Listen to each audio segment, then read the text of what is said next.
Hello friends, எல்லாருக்கும் வணக்கம். இன்றைக்கி நம்ம சேனலில் வாழைக்காய் வச்சு ஒரு பொடிமாஸ் பண்ண போகிறோம். வாழைக்காய் பொடிமாஸ் ரொம்ப சூப்பராக இருக்கும். வாங்க இதை எப்படி செய்யலான்னு பார்க்கலாம். இதுக்கு 2 வாழைக்காய் எடுத்திருக்கேன். இதை கட் பண்ணி நல்லா தண்ணி கொதிக்க வச்சு அதில் நம்ம ஆட் பண்ணி வேக வைக்க போகிறோம். தண்ணி நல்லா கொதிச்சிருச்சு. அதில் வாழைக்காய் ஆட் பண்ணிவிட்டேன்.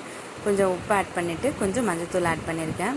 இந்த வாழைக்காய் வேகிறது தான் இதுக்கு டைமிங். மற்றபடி செய்கிறது ரொம்ப ஈஸி. நம்ம ஒரு 10 மினிட்ஸ்க்குள்ளே செஞ்சிடலாம். இதை ரொம்ப ஈஸியான சைட் டிஷ் தான். இப்போ நல்லா வெந்துருச்சு. இப்போ வானலில் ஒரு 4 ஸ்பூன் அளவுக்கு நம்ம எண்ணெய் ஆட் பண்ணிக்கலாம். நான் 2 வாழைக்காய் எடுத்திருக்கேன். அது மசிச்சா உங்களுக்கு கொஞ்சம் நிறையா வரும். அதனால் ஒரு 4-5 ஸ்பூன் அளவுக்கு நீங்கள் எண்ணெய் ஆட் பண்ணிக்கோங்க. 1 டேபிள் ஸ்பூன் கடுகு, 1 டேபிள் ஸ்பூன் சோம்பு, 1 டேபிள் ஸ்பூன் கடலைப்பருப்பு, உளுத்தம்பருப்பு ஒரு 1/2 டேபிள் ஸ்பூன் இந்த அளவுக்கு ஆட் பண்ணியிருக்கேன். இதை நல்லா நம்ம ஃப்ரை பண்ணிக்கலாம். கடலைப்பருப்பு, இந்த உளுத்தம்பருப்புலாம் நல்லா சாப்பிடும்போது க்ரன்ச்சியாக இருக்கிறதுக்காக மட்டும்தான். உங்களுக்கு வேண்டானா விட்டுடலாம். இது காஞ்ச மிளகாய் ஒரு 6 அந்த அளவுக்கு ஆட் பண்ணியிருக்கேன். ஏன்னா இதில் வேறு எந்த காரமும் கிடையாது. அதனால் நம்ம உங்கள் காரத்துக்கு தகுந்த மாதிரி நம்ம காஞ்ச மிளகாய் ஆட் பண்ணிக்கலாம். இப்போ நல்லா ஃப்ரை பண்ணிக்கலாம். இது கூட கொஞ்சம் பெருங்காயத்தூள் ஆட் பண்ணிக்கலாம். நீங்கள் கட்டி பெருங்காயமாக வச்சுருந்தீங்கன்னா நீங்கள் தண்ணியில் ஆட் பண்ணிவிட்டு அது கொஞ்சமாக சேர்த்துக்கோங்க. இதுக்கான தூள் பெருங்காயம் சேர்த்திங்கன்னா தான் கரெக்டாக இருக்கும். சின்ன வெங்காயம் இருந்துச்சு அப்படின்னா நீங்கள் சின்ன வெங்காயம் ஆட் பண்ணிக்கோங்க. நான் பெரிய வெங்காயம் ஆட் பண்ணியிருக்கேன். இதுக்கு 2 பெரிய வெங்காயம் ஆட் பண்ணியிருக்கேன். சின்ன வெங்காயம் சேர்த்திங்கன்னா டேஸ்ட்டு இன்னும் செமையாக இருக்கும். ஏன்னா இந்த மாதிரி நம்ம பொடி மாஸ்லாம் செய்யும்போதும் சின்ன வெங்காயத்தில் செஞ்சோம்னா தான் அந்த டேஸ்ட் இன்னும் நல்லா சூப்பராக இருக்கும்.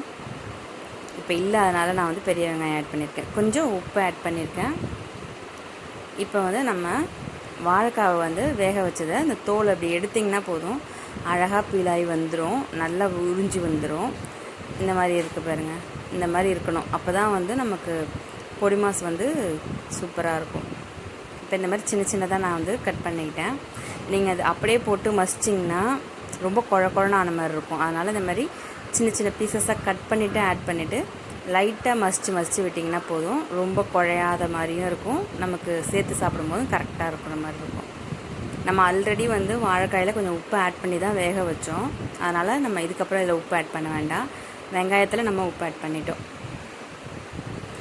அவ்வளோதான். இதை நல்லா லைட்டாக மசிச்சு விட்டுட்டு நல்லா ஒரு கப்பு தேங்காய் துருவல் சேர்த்துக்கலாம். தேங்காய் துருவல் சேர்த்திங்கன்னா தான் இந்த பொடி மாஸ் டேஸ்ட் நல்லாயிருக்கும்.